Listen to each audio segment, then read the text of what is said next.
So, Epic 7. It's a game that I've recently taken a swing at, and I haven't really done any work towards a video in a bit, so I figured we could talk about this game for a little while. I want to get a few points out for how I feel about the game, and just overall express my opinions, because it's so goddamn cathartic. Chances are you're probably watching this to see if the game is good or bad, or if I overall recommend the game to other people, so let's get a move on and I'll explain what I think. But right before we dive into the meat of the video, however, I want to make two things perfectly clear. The first is that I don't review games to tell people what is worth their fucking time or not.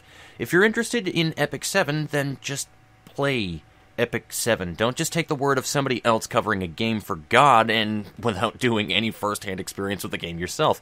Especially when the game is free. Just try it out first. Trust me.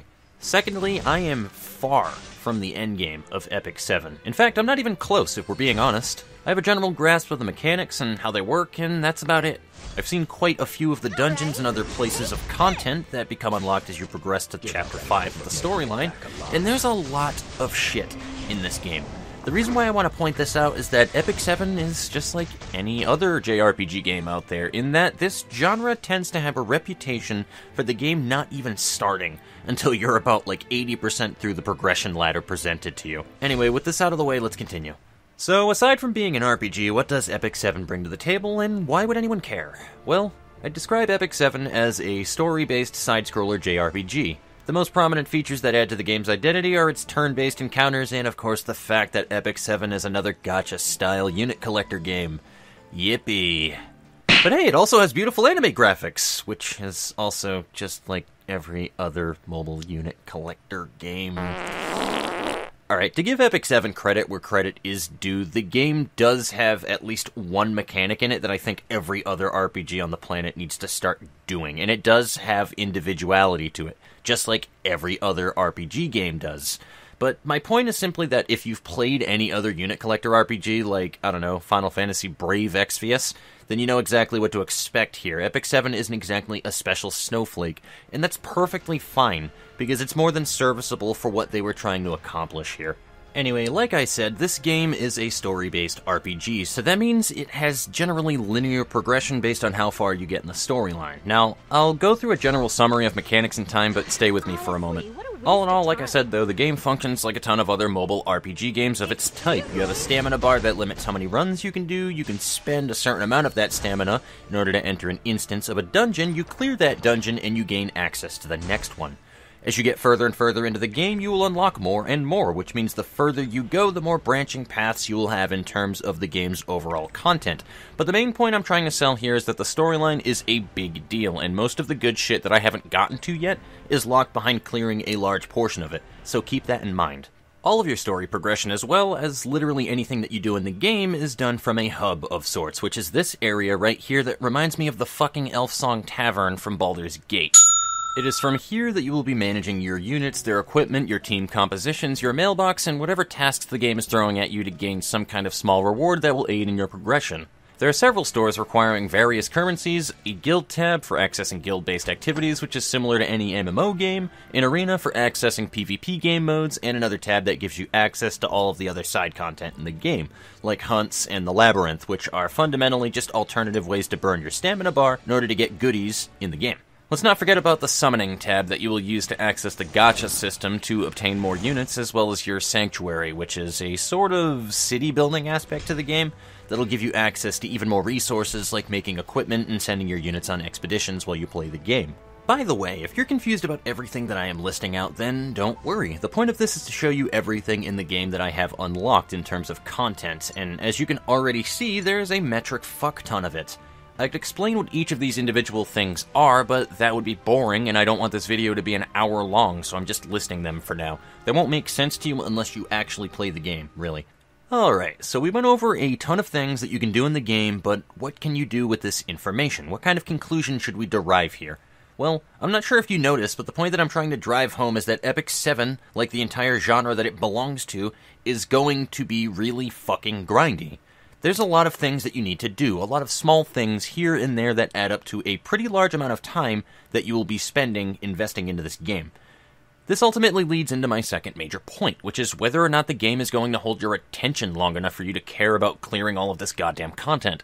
This question is one that I can't really easily answer for you, which is why I opened up with a disclaimer to try the game out before you make the decision if you're on the fence still. What I can do in this video, however, is go over the gameplay bits of the game to see if it grabs your attention in any way, so, well, come on, I don't have all day, let's get on with it. Okay, so how is the combat in Epic 7? Let's take a look at how in-depth and engaging that it is. To be honest, the combat is very straightforward. You don't really need to be a mathematician to play the game properly. We'll get into some of the gripes that I have with it later, but all in all the system does work and you're rarely confused about your results in a fight. Epic 7 lets you form a team of 4 characters, 1 backliner, 2 mid, and 1 frontline unit. Each unit in the game is given an element, a class, and a sign of the zodiac. Their element affects how useful they are against units of others, and different other fucking elements, obviously, and their class affects the general archetype of the unit and how they perform, as well as some specific gear in the game that are known as relics. As for the zodiac sign, to be honest, I don't know if it really affects gameplay, but I know that it has something to do with the awakening system in the game.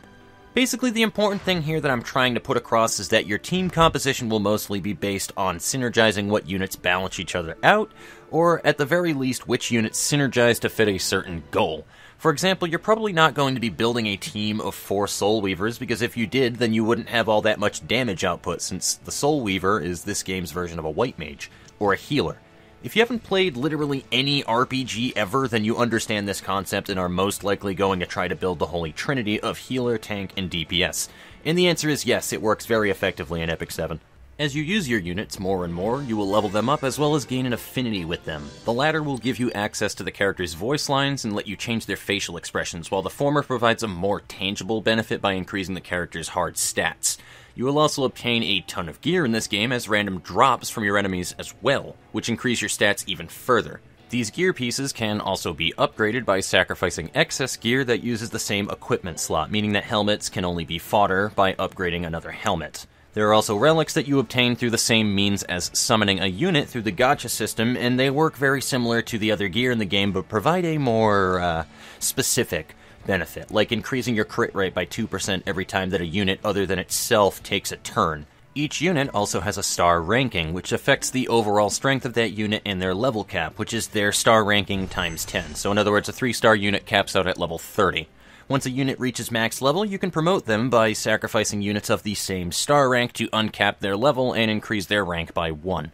There are units in the game specifically designed to be fodder for both promotion and for experience, by the way, but you can ultimately sacrifice whoever that you want if you really want to.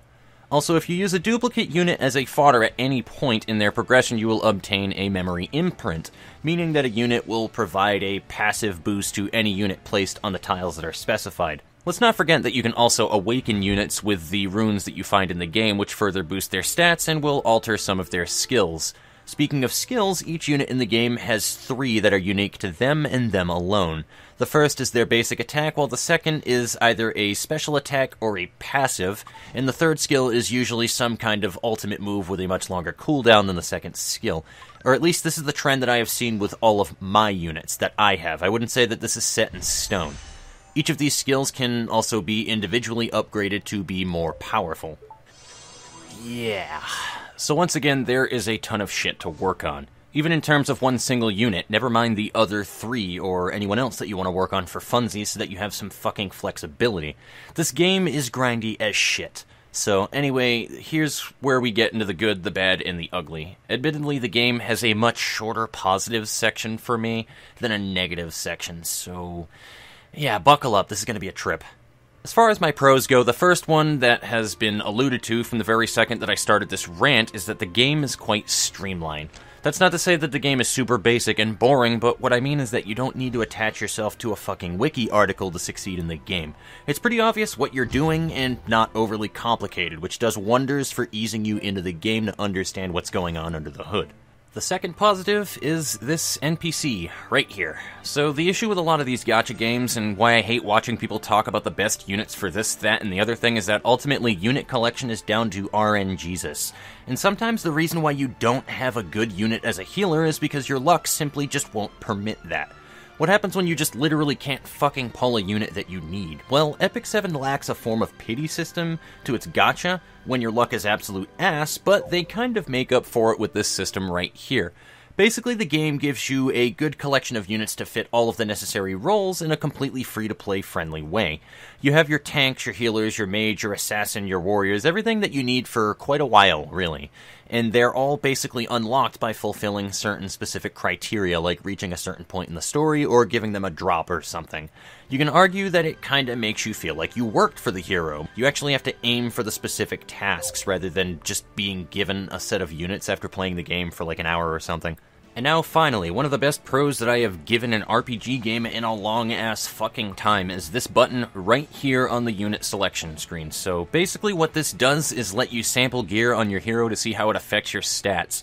What makes this so neat is that it doesn't actually equip any gear piece that you used or unequip it from anybody else. It's just to see how it affects your stats, and then you can commit the change. The fact that I have never seen this in another RPG to date honestly baffles me. Do you know how useful that this would have been in Dragon's Dogma if you had a system like this?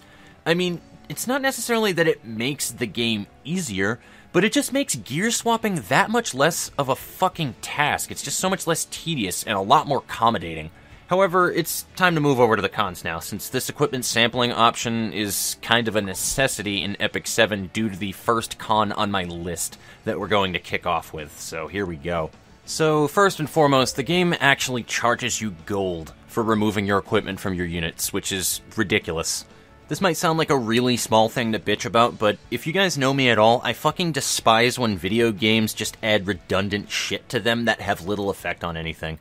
It's like weapon durability in Dark Souls all over again.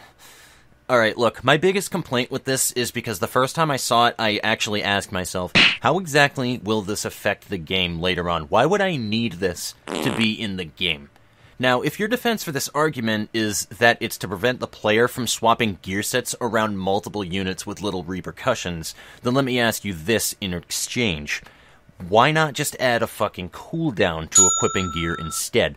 I mean, seriously, I get that this makes you kind of commit to putting powerful equipment on your units, but there are other ways to limit the player. Like, how about just locking legendary equipment to the unit that it's equipped to for 24 hours or something? Why not just put a cooldown on changing equipment on the unit itself if you want the game to have, like, less memory dedicated to pointless timers on each piece of gear that you have? Why not just permanently bind the best equipment in the game to a unit and make it a little easier to obtain?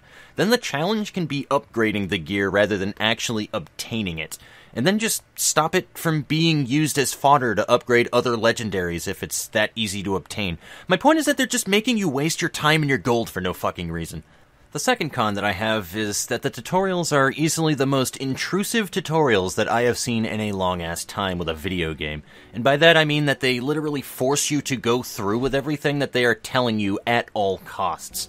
Now, I might have just missed the skip button somewhere along the line, since I've seen a YouTube video where a guy mentioned skipping a tutorial to prevent spending a rare resource that you find in the world. I will admit to this being more than likely a possibility that I simply didn't skip the tutorials, but if I am correct, and they're really forcing tutorials down your throat, then, in my opinion, it could use work. There's something, there's nothing worse than finding a resource in a game, and the game actively forces you to spend that resource on something immediately after getting it in a tutorial, rather than giving the player a choice. I don't know, it just seems really naggy to me. If I fuck up, sure, but at least give me the option to spend my resources however the fuck that I want to spend them. Now, this con is probably the only one that holds any water for most people, really, and what it has to do with, weirdly enough, is the game meta. Now, if you guys aren't familiar with my terminology, most games, especially with RPG-like mechanics, have a meta to them, meaning that there's a certain mechanic or strategy that you can take with the game that is more efficient, all in all, or just works better, while also not requiring as many resources to operate. A meta is something that is established based off of game knowledge, primarily. For example, Arknights is another mobile game that is a sort of tower defense game, and until Chapter 5 came out on this game, we went through something called the armor meta. Basically, the idea is that armor is a really common stat that you see on your enemies, so the units that would help you the most, and through the largest amount of game content, are units that deal with high armor, hence the armor meta. Now, why is this a problem with Epic 7? Well, this game has the weirdest fucking thing that I have ever seen in any RPG in my entire life, in that your best tank is often the fucking healer. No shit. Apparently it is incredibly efficient in strategy to run your party's healer in the front line, which is literally the most ass-backwards thing I have ever seen in an RPG in my life. This is completely counterintuitive to everything that I know about RPG games. This isn't the only part of the equation which makes this a con, by the way, because if it were just that, it's not a con, it's just a choice. It goes much deeper than this. My main point that I want to make here is that, honestly, the game isn't very clear on the mechanics of positioning.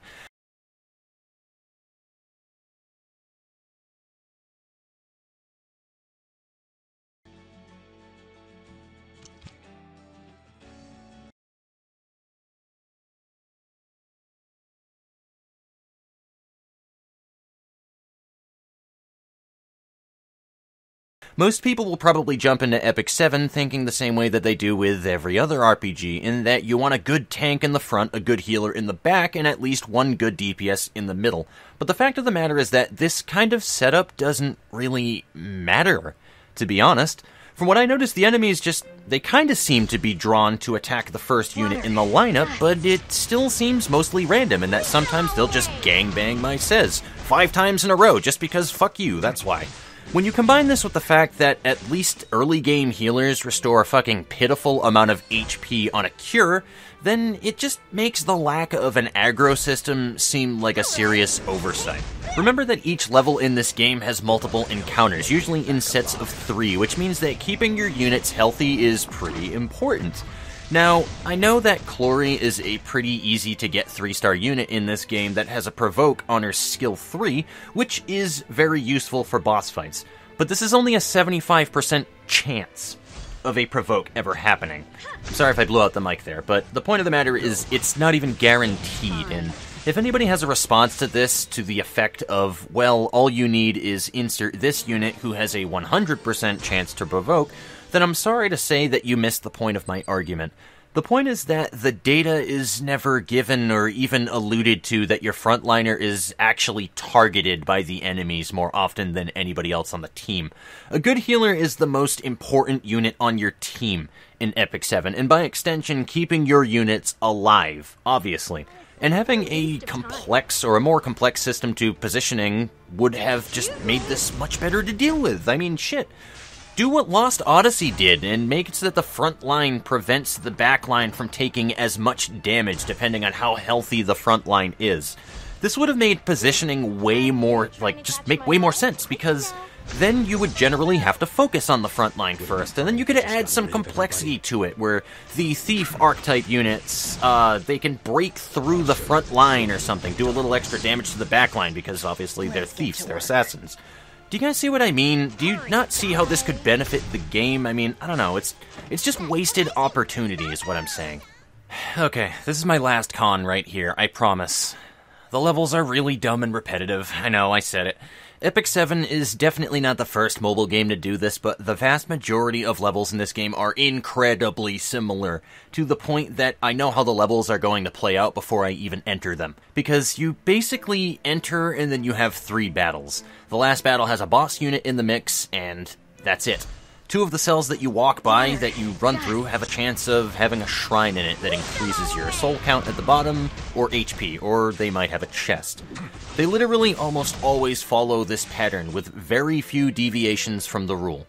Sometimes you will enter a level that has like a fork in it somewhere, which is neat, and I like that. However, it gets overshadowed by the fact that these blocked off paths get cleared the moment that you beat the level for the first time. So you just need to revisit the level after you clear it the first time, and you can go through that same area. I spent my first 3 chapters of the story thinking that I needed to clear the chapter entirely, or, I don't know, get a key item and then backtrack or something, but nope, you just gotta beat the fucking level and come back. I don't know, it came off as kinda disappointing to me. Anyway, my rant is over, guys. I'm done tearing this game a new asshole and very likely pissing off someone somewhere. I don't know. Like I said at the beginning of the video, though, guys, the game isn't bad by any means. It just isn't anything especially unique or mold-breaking, which is perfectly fine. That's perfectly fine. It is serviceable for a mobile gacha game, more than serviceable, and it does have a surprising amount of charm to it. It's just more or less whether or not that the game clicks with you is the thing. Oh, and I almost forgot, the game runs like absolute fucking ass too, so chalk that up as another con, I guess. I'm sorry. Anyway, to be fair, it's probably more my computer's fault rather than the game, so I don't know. I'm far from the only person that has frame rate issues for Epic 7, so take that how you will, though. Anyway, I'm the hell out of here. I'm done pissing you guys off if you really enjoyed the game. Yeah, I'm just gonna be at this for another hour if I don't stop myself now, so take a swing at the game if it still caught your interest in some way. Like, even if you think that at some of the shit that I criticized will just kill your experience of the game, just fucking try it first. You might find that you don't even really give a damn to stop playing the game, even though it slightly annoys you. I would definitely know, because I'm in the same exact boat. It annoys me, but I still play the game for some reason. I don't know, it's just weirdly addictive, so... Anyway, peace and chicken grease.